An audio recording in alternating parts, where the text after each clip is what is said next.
All right, back with another episode. Oney Harrison, so good to connect. I've been kind of following your social media, specifically Instagram, for probably like a month or two now. Honestly, not that long, but I've probably went back into the archives and watched literally hundreds of your videos, just like watching you break down moves, explain it all. And that's what makes it so different than a lot of the other stuff that we see online, is that you're actually demonstrating and talking your players through it in a way that they can understand. You simplify it really well. So that was super impressive right off the bat. I just wanted to commend you there. We're going to jump around, obviously, your basketball journey, where you're at now and everything. But just give me a sense now, August 16th, what does a typical day in the life look like for you during the summertime? Well, thank you for having me. I thank you for having me on here. But a typical day for me, in the mornings, I do the business side. And so I'm getting back to new players or clients reaching out. So I'm emailing them. I am emailing or texting with my current parents that we have our own payment and scheduling app. And so sometimes they'll have a question about their account. So I'm getting back to them. So After I you're kind so of you're get a back, morning bird, huh? You're up early. Like what? Like I want the detail. You're like on the yeah, set schedule every day, like pretty routine based. pretty much, yeah. I mean, Yeah. there may be like I may like switch out some things, but for the most part, like mornings are for like business work, and then like Yeah. I'll take like a mental gap where I'll go work out myself and or like walk my Yeah. dog, and then I'll come back before the evening workouts, and then I will either watch some film. Of the players that are going to be in the group that night, especially if they're like high school and they just played an AAU tournament, where I can pull some of their clips. Right. Or I'm just planning for the workouts that night, so I know going into the workouts what we're working on and what we're trying to accomplish. No, And then good stuff. after, so Good then I stuff. go and Yeah. do the workouts, and then after the workouts, it doesn't stop, right? Especially if you're invested. Like, so after the Right. workouts, like I have a videographer and she films all the workouts. And so after the workout, sometimes I'll go home and, if a player was struggling with something or, we couldn't quite figure something out with them, like I'll go home and I'll watch the workouts. And I think like that is so valuable Yeah. to coaches and trainers, like to go back and watch their own workouts and evaluate themselves within their own training session. No, that's huge because, I feel like most players these days go back and watch their game film. Like, I went back and Yeah. watched my game film. I can't say that I went back and watched practice or my workouts Yeah, enough. Like, if I could I do it agree. over again, right? How many times are you practicing a year compared to actually playing, whatever, 30 games in a season? You're practicing every day. Like, that practice film, even outside of the team environment, obviously, as college coaches, we'll try and watch team film with everybody on practice. But like you just said, though, the specifics of yourself during a practice is huge in terms of being able to learn from on a daily basis, and not just the maybe limited minutes that you're in a game, right? Yep, for sure, for sure. So when you guys are filming those workouts, was that kind of the mindset early on? Like, did you see the value right away of, okay, let's make sure we're filming all these workouts so that we can, break down the film with our players? Was it initially for social, and then you were like, oh shit, well now we can send all these? Like, do the players get their film? Like, are you like uploading it to a Google link or something, and they can see it if they ask for the workout? Like, how do you guys kind of do that? Yeah, so initially, I'll be honest, it was for social media. It was for marketing purposes, for Of sure. course. And Oh, yeah, yeah, yeah. but then, right, so like with that, I would be going through the clips trying to find, a clip for social media. And then like you get to the part where you're like, okay, like this needed some improvement. And then I'm watching it, and then like especially like with shot breakdowns, like there are some Yeah. things that's hard to see like from the naked eye versus if like you slow it down clip by clip, you're like, oh, like this is what they were doing, and now I know because I was able to slow that clip down. Mm-hmm. And so I eventually I have an app that I am working on to where eventually we will be able to be a little bit more interactive where like I'll send them their film through the app. Yeah. But for the most part, for the film of our workouts with them, like the next workout, I'll just go in there saying, hey, I went back, I watched the film from last workout. This is what you were doing. This is what we need to correct. And Got it. I think it gets them to buy in of like, oh, she's not only watching my games, she's going back and watching our workouts, and it makes them 100%. feel like she's invested. 100%, right? That's what kind of could separate you from the next trainer that's also kind of in the area, right? And when parents see that, like, oh wow, she's filming it, breaking it down. Also, like, I'm sure the buy-in is just even more after that, right? Yeah, and I'll say with this, so like, I'll say this. There are some times, especially if I have players on social media, so some of them follow me. I will break up the film from the workouts and I'll send it to them, or I'll send screenshots of like, hey, like your body positioning is like this, and then I'll go grab like an example of how I'm doing it or how I demonstrated it, or like a pro player that's in that same body position that we're trying to get into, and I'll send them the examples of like, this is what you look like right now and this is what we need to get you to. And so that we're interactive that way, and if I Yeah. have their phone numbers, we'll do it through text sometimes. And the last thing is with parents. I have sent parents like the film, and I'll send out a text that explains it to them. So it really does. It's like, oh wow, like she took the time to go back and watch the film of my kid, and then send it to me so that we can do it at home too. And are And the so, because once majority, you get would you say, parents yeah? involved, go ahead. No, no, no doubt. Are the majority of your kids like returning? So like a lot of the kids you have in the summer maybe are, I don't know, they home from college or high school players who pretty well. So now this relationship, like, it is, they expect to get a text from you once or twice a week with a workout clips. Like, do you have that kind of relationship with a handful of the kids that maybe Yeah, aren't new I would say clients? for sure. I would say for sure. I think that to be honest, like I don't do it for everyone. Yeah. And I think you don't really need to do it for the younger ones. So Right. I think a lot of the players that I do it for, it's mainly high school age and college. I'll do it for some middle schoolers who are really committed. And so, because it's a thing of like, if I'm going to invest my time to Yes. spend the extra hours outside the gym, dissecting your workouts, then like I need to know that you're invested and actually will like understand this information and then take it upon your own to continue to work on it. No doubt. And then so I guess what's the ratio in terms of the age groups that you're training? I've seen from your clips, like you said, as young as elementary school kids, right? Middle school, high school. Yeah. Do you have some college kids in the gym as well? What's kind of the breakdown in terms of the percentages of the kids' ages that you train? So I'll say I have a little bit more middle schoolers right now. I'll say right underneath that I have a handful of high schoolers, and then I have a few college players. I quickly learn with when you get into training, you're like, I want to work with like the top athletes, the top level. I quickly learned, while I still want to do that, and I still do that. The college players are only in here for the summer, and then that's all you get from them, and then they have to go back to school, and you don't see them for a longer period of time. And obviously, you can stay in contact with them, still breaking down film for them, and staying in touch, seeing how things are going.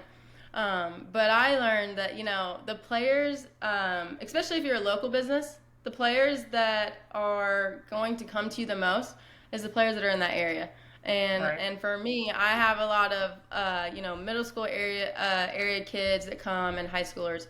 So I will say I have a few college players, but I have majority middle school and high school players. I love it. I love it. So let's dive into the background a little bit then too. Obviously, with being in Kentucky, a lot of middle school players. I'm sure it's like a community almost too. Like kids that love basketball. Like that's the spot to be at. Kind of how did you get into training? You played at St. Bonaventure, played at Asbury University as well. So have that college experience. Did you jump into train? Like, did you know that that's exactly what you wanted to do in terms of when you were in high school, college, of jumping right into the training business? Was there a side of you that wanted to coach a little bit? How did that kind of begin? And then talk us through like the facility that you work out in as well. Like just watching all those clips, like place looks beautiful. Obviously having your own space is second to none. So just a lot there, but talk me through kind of how the journey started for you. So when I was growing up, I was fortunate enough to get to be in training, and I got trained a lot. And I had great trainers growing up, and so some of them were my mentors. And while as a kid, I didn't understand fully that training could be a career when I was that young, and I probably wasn't even thinking about what I was gonna do. I thought I was gonna play basketball forever. But like once I got out of college, then I did coach at an NAI school here in Kentucky. And I did that for 2 years. And I did that to really, check it off the list and say, like, do I want to coach or do I want to train? And Right. so, and at the same time, I was training. So I was using their rec gym and I was training at the same time when I could. And so I remember having a conversation with the head coach there, and I was like, I really do believe like my heart's in training. Like I just love like the individuality behind it. I love the figuring out a solution for this person and like really building a connection and relationship with that player and building their own game. And so I remember he told me, he was like, he's like, I think you would be doing yourself a disservice if you didn't just go full in on training. And I was like, man, like that made me like smile because it was like a thing of like, obviously he would love for me to work with him and we enjoyed each other, but to have someone be like, hey, like go, Right. and just go full in. And so like I was able to figure out like, my heart's in training. So that's kind of how I got into it. And then I had mentors growing up. No, that's awesome, and to the point though too of like him wanting you to go all in with it. How nervous were you to do that individually? I know we talked off air just before a little bit of your parents kind of started it, so you can touch on that a little bit that they had been in it. But how hard of a decision was that? Like I know a lot of trainers right away it might be a side income for them or something again that they're doing on top of a full-time job. Were you nervous at first to kind of make that full switch, and did you have doubts in your mind of okay, oh shit, like what if this doesn't work? Like how did you kind of handle all those doubts if you had any? Yeah, I think that I wasn't crazy nervous about going full in because we did talk about like I had full support from my family. My family is the one who helped me get the gym that I have, and I am not afraid to tell anybody that. Like I'm not one of those that like Yeah. will sugarcoat things and be like I was like self-made. I did everything by myself. It's like I was fortunate to have the full support from my family, and they're the ones who allowed me to really let my business boom when we got that building. And because it's hard. Like if you don't have like a consistent gym space that you can go to, like even when I was coaching at the college level and training out of the rec gym, you have the volleyball team that goes in there and uses it, or the dance team, or the student life. They have something going on in there for it. And so once I was able to get like a consistent gym, my business really did grow from that. And I don't think I had any like self doubts. Because I'm like one that's like I'm either all in or all out. Like you don't like some I people love like that. I love that. Yeah. but to me, I'm like, I'm either gonna make this work or I'm gonna Right. fall, and then I'll figure it out once if I fall. But like Yeah. to me, there was no falling for me, so I was all in. All right, let's go detailed in because I love the business side of things as well. And before I started coaching, it was the COVID year, and I had just graduated. I finished my GA year, and I kind of didn't know what I was going to do. I was either going to go be a middle school teacher, or I was like, all right, I love the training aspect. So I was literally doing Zoom workouts from home and like built up a following on TikTok a little bit just with workouts and stuff during that year where there was no one, like you couldn't train in person. So kids literally like I would host free Zoom sessions and have my freaking iPad. It was looking back now, my iPad like propped up on a ping pong table outside on the like underneath my house in North Carolina in 95-degree weather, hoping my Wi-Fi would carry to the outside, and like running ball handling drills for like a group of 30 kids on Zoom. Like it was incredible. So I'm sure that like you've had something similar through all the COVID experience too, of having to kind of get creative with stuff. I don't even know where I'm going with that question, but like just the start of it all for you, kind of moving into your facility and all that. How did you market it right away, and how did you kind of get the awareness in terms of the branding side of things? I would say I did a lot of through social media. So, I was posting daily. And then besides social media, I was like early on, and I still do this sometimes. Like I will do stuff for like free sometimes just to get Love my it. foot in the door. Yeah. And because like especially like even then like I was a young trainer and I'm still considered young trainer. But being young, like you had to get your foot in the door, And most people aren't going to say no to free, right? And then once you get in front of new faces, it's like, prove yourself. Like, Right. prove your knowledge, prove you can get them results. And then if you can do that, they don't matter, they don't care how young you are. It's just like, are you professional?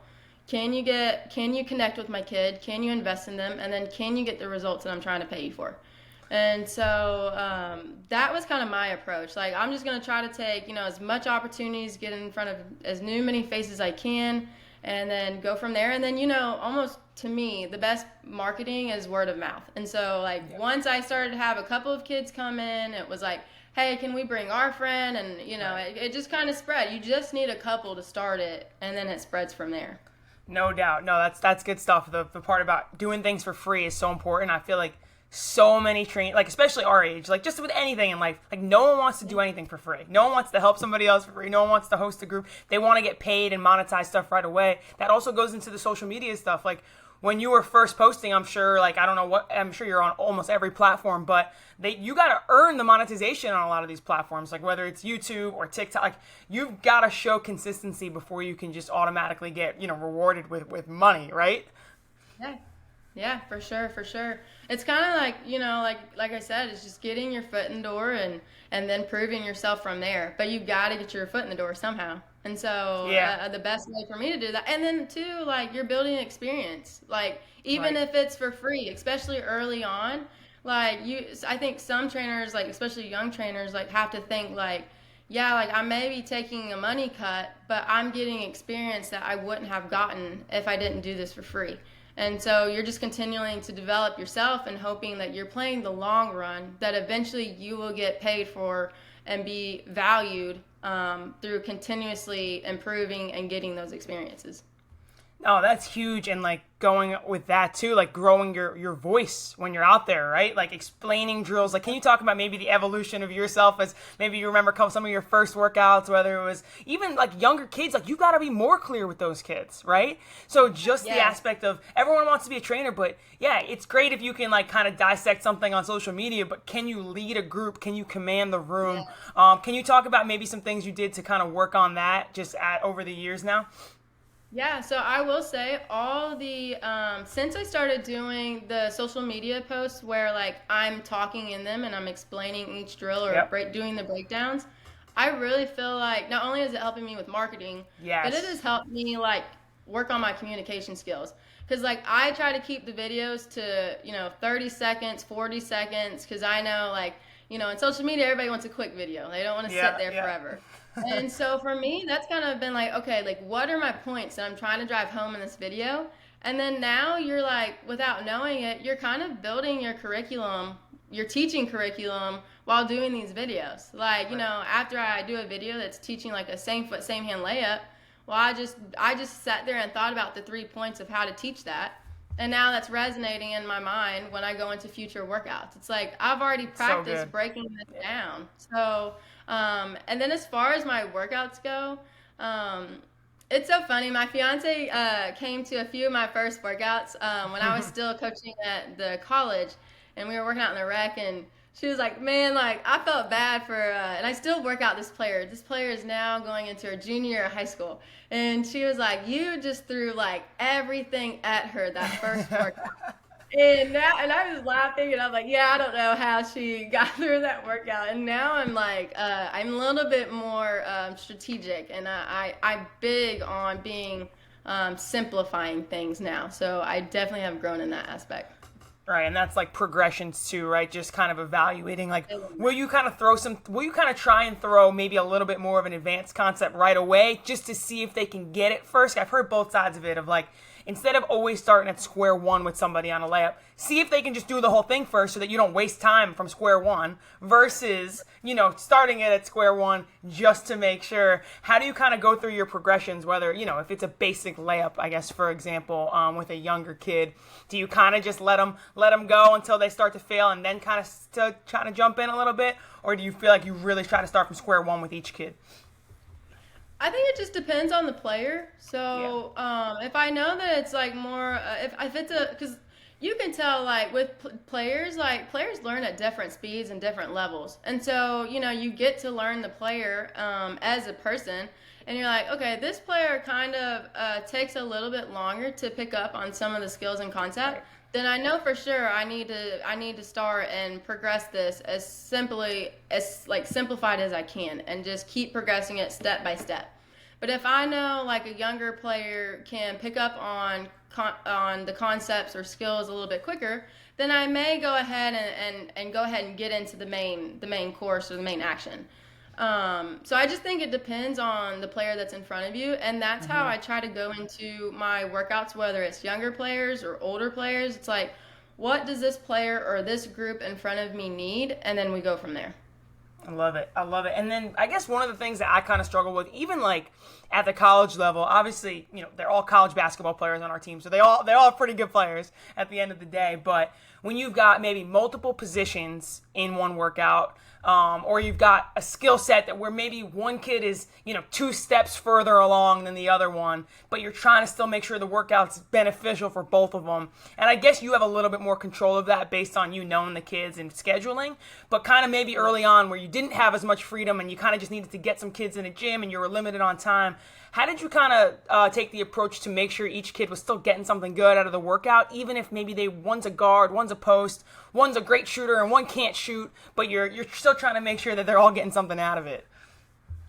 Yeah, so, and recently I had a workout like this where I had 2 players that needed to work on post work, and then I had 2 guards that needed to work on guard work. And so for that workout, what I did was I came up with a drill that allows the post to get in post work, the guards to get in guard work. So what the guards would do was they would work on their post entry passes. So they would throw their post entry pass to the big, and then the big, I would tell them, and because now granted, like I've been working with these players, so they know like a lot of the things we've already been working on. And so the bigs, I would say, hey, like I need you to get into a baseline fade or a half spin. And they would get into their shot. And then as soon as I saw that they were going up to their shot, I had a ball, and I would toss my ball to the guard, and then they had to get into some skill like a pullback, or they're working on their separation game in the mid range. And so it allowed the 4 players to get in the specific work they needed. And it's just finding drills that like allow the positions to get in what they need. And then as far as like just different skill levels, I think it's just trying to so like I approach it different ways. Like I'll either try to meet in the middle to still challenge maybe the lower kid here, and then give the older kid a good challenge, or use it as a day for them to be like, hey, like we just need to sharpen you up, or we need to go back to the basics for you, because it never hurts anyone to go back to the basics and sharpen up their footwork or whatever. Or I will give them different things to do within the same drill. So like I may tell my players like, hey, I need you to work on like a younger player. We're gonna work on a high pickup for you, versus my the other player. I'm gonna say, hey, we're gonna work on a tuck finish for you. And so just giving them different little like skills within the drills to focus on or work on, so that they're still getting challenged, each of them. Love it. Love it. When it comes to shooting, teaching shooting, right? Like it's so funny because all the coaches and trainers who work with the younger kids, like you guys get to mold them. Like that is when they're learning how to shoot. They're learning footwork, whether good or bad. Like they're learning everything, and it's so hard to undo those kind of skills. You know that as you get older. Kind of, what are the most common struggles you see in terms of shooting, and when you're trying to maybe adjust somebody's shot? Is that something that you typically would do in a one-on-one setting? Do you feel like you have enough time to do it in a group setting? Maybe just talk through like some shooting progressions and some of the common things you see, I guess, with a lot of your younger, maybe middle school kids. Yeah. So for my business, on Saturdays, I have a class that's specifically for like mechanic work and form work, because I realized, so basically I separated the skill classes and then the shooting classes. So they get to pick a little bit. So it's like, do you need to work on skill, or do you really need to lock in on your shooting mechanics? And so, and it makes it easier for me that way to go in that day, and the players that sign up for the shooting mechanics, it's like, all right, like we know what we're doing when we come in here. Right. And so That's so good. That's so good. Yeah. yeah.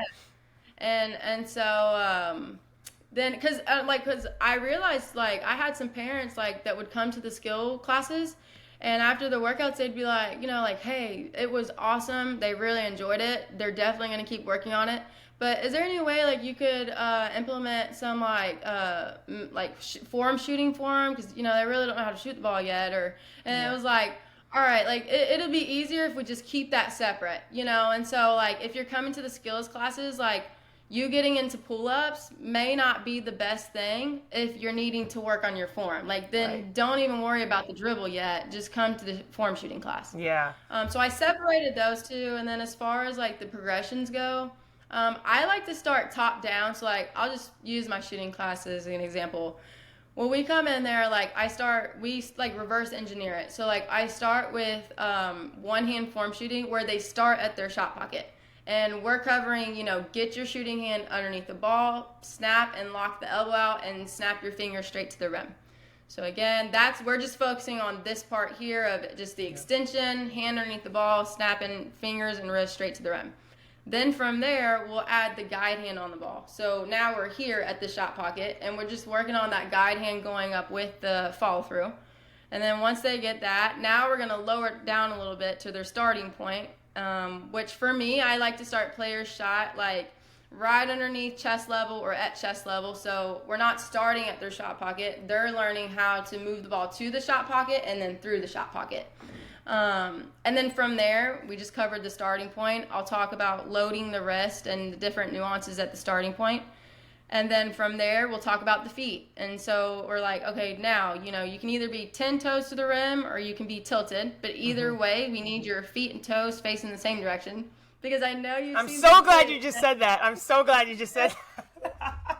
For everybody listening, your 10 toes are not always, I shot tilted, like, one of the biggest myths. But I feel like people are starting to kind of come around to that one a little bit. Yeah, I agree. I think it's helped because trainers and coaches have used film to use examples of players that shoot the ball well, tilting their feet. And so I think it allows people to buy in. But yeah, and I know you've seen those players that like, their feet are facing different directions. Yeah, I'm like, we need them like 10 toes or tilted, but either way, they're facing the same way. So, and then from there, after we talk about their feet, I'd say the last progression for me is now, learning how to move with the basketball. So kind of getting underneath it. So like I'll have them do like a jump stop basically, where like they're just holding the ball. They jump stop. They keep the ball at their starting point once their feet hit the floor, and they're learning to move with the ball. So they're thinking like ball goes down, I go down, ball starts to come up, I come up, and then that's kind of like the progression for me when I'm teaching my shooting class for players that are kind of learning the whole concept of shooting the basketball. Is the shooting class typically small group? Is it one-on-one? Like, how do you kind of structure that? Because like you're saying, I think that's brilliant to have a separate day for shooting, because it's so hard to stop and give one-on-one attention to a kid who needs their whole shot fixed in the middle of a group session when there's 3 other kids waiting, right? So I love that idea of a separate day. Do you make those Saturdays like shooting individually, or is it more group? It's still group, but so because our gym is smaller, we cap it out. So we cap each class out at 6 players per workout. Because anything like above that, it starts to get a little crowded. And then, I do like players to get enough reps and enough attention. So I max it out at 6. And so we have 2 goals in there that we use. So typically I'll split the kids up, 3 on this goal, 3 on that goal. And then I'll bounce basket to basket, but everyone's doing the same drill. So we're all like still working together, but they're split up so that they can get enough reps. And then I'm still coming basket to basket to be like, hey, like, Jimmy, I need you to do this during this drill, or, hey, I need you to do this during this drill. So I'm still able to give them that individual feedback within the group setting. Yeah, anything over 6, it starts to become like a team practice at that point, right? Too, in any specific workout. All right, real talk question here for you. The one that's probably the toughest to answer, but in terms of when you first started being a female basketball trainer, how much shit have you gotten, criticism, whether maybe it was right on social, like all the stuff, like, you post something and it's like get in the kitchen, whatever it might be, or maybe having to convince some parents or some younger kids that why your training is just as valuable as the next guy down the street. Talk about kind of maybe some of the struggles you had, if any, or were you just super confident in what you were offering that you didn't even, like, that didn't phase you? Really, I mean, maybe some advice too to some younger female trainers who are kind of trying to start their own thing but have that in the back of their mind. Yeah, so I definitely did get the hate comments on Instagram, and I actually had I had someone. I train boys. Like Yeah, I would say I probably have half and half boys and girls, and so I cool. had That's the best. somebody. Yeah. Yeah, and like to me, I think it's just can you connect with who's in front of you, no matter if you're a female or a male. So like I can connect with girls because I am a girl, and so I think being a female trainer, some girls, not all, may feel like they can connect a little bit better with me because I am a female. But with the boys, like I grew up playing with the boys. I had Yeah. a lot more guy friends than girlfriends growing up. And so like I know what they joke about. I know what their interests are. They like gaming, they like shoes. And I know what type of music they're into. So like for me, like I can make those conversations and be like, like, yo, have you played that game today yet? Or like what shoes you trying to buy next? And so like I think it's just can you connect with who's in front of you? But I will say the question that has always gotten to me is, and I've gotten asked this by other trainers and coaches before, they'll come up and they'll say, we'll be talking, they're like, do you train girls and boys? And I want to be like, would I come back to you and say, do you train boys and girls? Because like I wouldn't ask that, like, Right. because it's like to me, like I don't care, if you're a female or a male. Like to me, like basketball is basketball. Yeah. Like the same core concepts, the same core actions happen in the men's game and the girls' game. The only difference is there may be a little bit more athleticism or playing around the rim for the guys' game. So like, they may throw a lob where they're dunking it, but we throw the lob, we just finish it with a layup.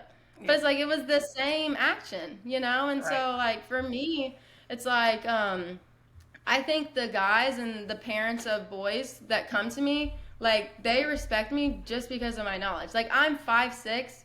I was never like the most athletic. I had to rely purely on like skill and IQ to get by. And so I think that has been in some cases beneficial for me because like I blow them away with my knowledge. Because like initially I will say a disadvantage is some people may look at me and be like, maybe she can't connect to the men's game because she's 5'6" and can hardly jump. But like I would say back to that, it's just like basketball is basketball. The main actions happen. You just may finish it, or it may be a little bit different. The ending of it. Right. So Right. And the piece about the film study too, like that gap of you're watching a bunch of film and maybe the trainer down the street isn't because they're relying just on the fact that they're a guy and maybe they play college basketball. But yes. the film makes up for a lot, in my opinion, especially like you said, of being able to really teach and break it down, the slow mo, all that stuff. And like you said, like like some, and this is not just whether we're male or female, but like there are some trainers that like if they played like a certain way, they can only teach that certain style, or they that maybe that's not what they can only teach, but they gravitate towards. And Right. like for me, it was like because I had to be skilled and IQ, it's just like I'm able to, and we watch film. Like I'm able to make the workouts and build players off their specific games. And like so like cuz like I have some players that I work with that like are stronger than me. And they're girls. Like when we do bumps in the workouts, they're knocking me over every time. But like I had to like figure out ways through watching film and be like, okay, like who's not the shiftiest big guard to watch? Because that's who like one of my players can model their games after. And then like once you start watching, you're like, okay, instead of relying on shiftiness or their handle so much, they rely on bumps and contact because they're playing more of a bully ball game. Or, if you don't have great handles, then, you rely on those bumps, you rely on footwork. So, like, there's different ways to build each player. And I think it helps when you do watch a lot of film, like you said. I love it. I love it. All right, we're starting to wrap it up, starting to wind it down. But this is for my selfish question too, as well. I have a question about this. So, social media, when you're first building your account, your brand, you mentioned it earlier. You said it, consistency and posting daily. Along with that, did you feel like that was the big thing that kind of helped you to take off? And how did you maintain such a consistent schedule when you're so busy? And that's part of it, right? Is just making time for it. But can you just touch on that, like just for anybody who's maybe just starting their social media accounts, starting to post, whatever it's film breakdowns, workout breakdowns, of some ways that you kind of jumped right into the social media scene and were able to build it up maybe over time? Yeah, so I'll say when I first got into it, like very first got into it, I think it helped that I could demonstrate the skills. Okay. 'Cause it was kind of like, it was like, who's this girl? Like, Right. 100. That's when I found you. I was like, oh shit, this is a female like, trainer that is. Yeah. Yeah. Yeah. Oh. Yeah, because it's like, oh, you can tell in players and coaches like movements and their skills of like, oh, they were a hooper. You know what I mean? Right. So I think that helped me initially was because I could demonstrate. But I would say recently I have learned that talking in my videos, I feel like have made it more personal Okay. for the audience watching. Because now it's like, at some point it's like, okay, we get you can do the skills, right? But Right. it goes back to like you're a trainer. So, how do you communicate those skills to players? Like, how do you actually work with your players? And so I think it's allowed like my viewers or audience to get to know me like more as a trainer, like get to know how I talk, how I break things down.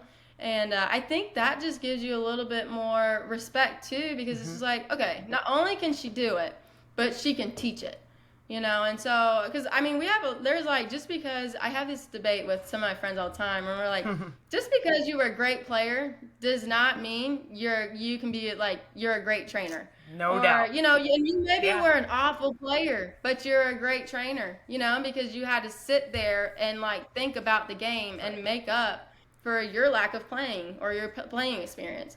So like I think it just shows and like helps you prove to people like I can demonstrate, but I can also teach this as well. Right. When did you first hire the videographer, and how much has that helped you with producing content consistently? I don't know if you were doing it on your own before with a tribe. Like, how did you kind of first start, and then how much easier has it all become for you now with some help? Yeah, it's become a lot easier. I would say when I first started, I had I had my fiance like always in the gym, and like she Yeah. would be recording on my phone and stuff. And That was her. I That was remember her second job. yeah, I remember there were so many nights where she was like, I felt bad for you because she was like, like I may have missed something that you were Yeah. trying to like get in the film and but it really has helped me once I hired her name's Bree. Okay, She's our cool. videographer, and I once I hired her, it just made it easier. So like, when I was in the workouts, like I was truly in the workouts. I didn't have to worry about, Right. if we were gonna get marketing material from it. And so she really has helped us out. And I also think the biggest thing, and like I tell her all the time, like I would not have grown if it wasn't for her because she's helping me document everything. Like when we go on travel like events and clinics or team workouts, like Yep. she comes with us and like we're able to show like, hey, like we're traveling now, and like without her I wouldn't have been able to show that, but maybe snap a picture on my phone and just post like, hey, I'm in such and such. So it's just Right. helped us document the journey, and then kind of going back to what we said earlier, like she allows me to continue to learn and better myself because she films every workout, and then I go back and I watch and I'm like, all right, how do we improve the players from that workout, and how do I improve myself from that workout? Love So it. I think it's so beneficial. Yeah. Do you still edit pretty much everything yourself, or does she edit? Like, do you guys split it? How do you guys do that? Yeah, so I do the editing. So she does. Are you a lot of self-taught? filming. Are you She a does. self-taught editor? I just use CapCut. Yeah, there you go. Easy, So, right? There's no yeah, excuses. There's yeah. no excuses, right? No, that's one thing I will say. Like I know a lot of people are like, what's the secret? And you'll hear like consistency, and then I said like, let or make sure you're personable in your videos.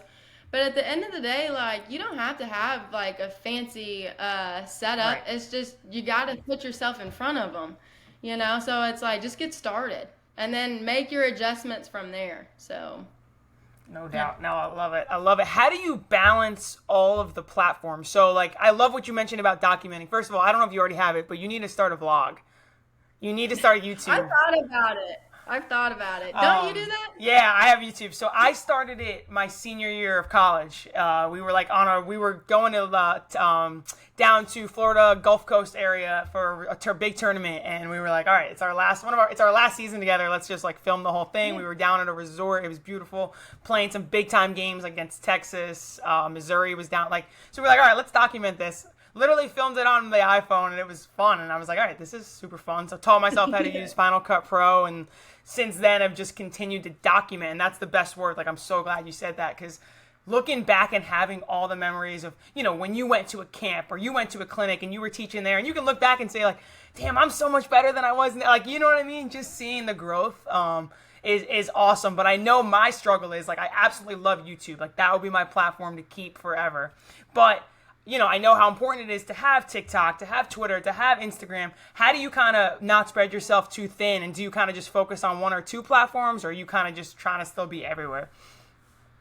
So yeah, I would say I make like one my priority, which is Instagram, just because Yeah. I've already built up a big following on there. Right. But I've come to realize, you have to do multiple platforms because there's multiple audiences on those platforms. So like, for like, how you can look at your like your insights to your Yeah. followers and all that information. So like on my Instagram, I have more like middle-aged men that follow me versus on my TikTok, I have younger females that follow me. And That's so so, funny. Yeah. now I'm hitting multiple audiences. And then I know like we have a Facebook page for our business, and that's purely just for the local parents around here. And so, with those I three heard Facebook platforms, Reels and the pages are making a comeback. I heard they're making a comeback yeah, with they it. are. They really are. They really are. And so I feel like the more platforms you use, just the more the different target audiences that you're able to reach. Right. So All right. As we wrap up here, I got last two questions for you. I know that you were Pure Sweat licensed trainer, correct? That's Drew Hanlon's company, right? I've watched a bunch of his videos, bought a bunch of his courses, a lot of that. Can you speak to that experience? And I guess looking back now, like how beneficial that was for you, kind of just getting started. And do you recommend that to somebody now? Do you feel like they need it? Don't need it? What are your thoughts there? yeah, I would highly recommend it. I think the biggest thing, I think there's a couple of things Drew has done for me, and it was one, he got me more comfortable with being uncomfortable. And Okay. like, so there's been multiple times like when I go to like an event with him or for him, and like there are multiple times where like he'll just hand you a ball and he'll say, "Hey, teach me this." And you're at first you're kind of like you're in front of people, so you Right. get put on spot. And for some people it may be something that they don't even know. And so they kind of like you can tell they're uncomfortable, and so it's just like um but and then after that he's like, hey, like, it's okay, like this is what you need to do, or and like he'll help correct you or give you feedback. And it's just like, you know what, at the end of the day, like it was no big deal that you didn't know, or because now you Right. know, and so for I think it for him, like, and then the first time I met him was social, going back to social media. Okay. I went to St. Louis for one of his workouts, and I think he was working out like a Belmont player and some other college level player. And he was talking about telling me to get more active on social media. Got it. And he was like, hey, and so he took me to the other side of the gym, and he was like, he's like, I'm gonna film you on my phone, and I want you to break down whatever skill that you want to. You can pick the skill, just break it down. Do like a 1 minute breakdown. And so he handed me the ball, and he was like, all right, go. And so I remember like thinking like at this point I hadn't simplified my thought process. And so I was kind of rambling in the video. And after I was like, man, like, that wasn't really concise. I really didn't communicate that well. And so with that was like one of the big points for me to be like, okay, like, you can know the skills, you can do the skills, but can you effectively communicate them? And I think that experience for me really allowed me to be like, okay, you know what? Like, you didn't even know about how important this concept or this area of being a skills trainer, which is, the communication aspect of it, is so important. And I think he opened my eyes up to that. And so I think him just kind of like putting people on spot has helped people kind of like call them out and be like, you still have a lot of room to improve, and that's okay. And then I think he helps with the business side as well. So like he talks to you about marketing. He talks to you about what you should be doing when you're not in the gym. And I think those are some of the biggest things that he's helped me with, and I would highly recommend it. Speaking to improving your craft, what are maybe some things that you do? I know you don't really have an off season, I guess, so to say, but what are maybe some things that you're consistently doing to just continue to get better? Maybe some of the things we talked about today, or are there any habits or strategies that you kind of use on a daily basis, or something to make sure your mindset's right going into the day, or that you're continuing to improve, not just as a trainer, but just as a human being overall as well? Yeah, I think a few things. So I think one is just continuously watching film. So I'm constantly keeping up with the game. I'm constantly bettering myself through film work.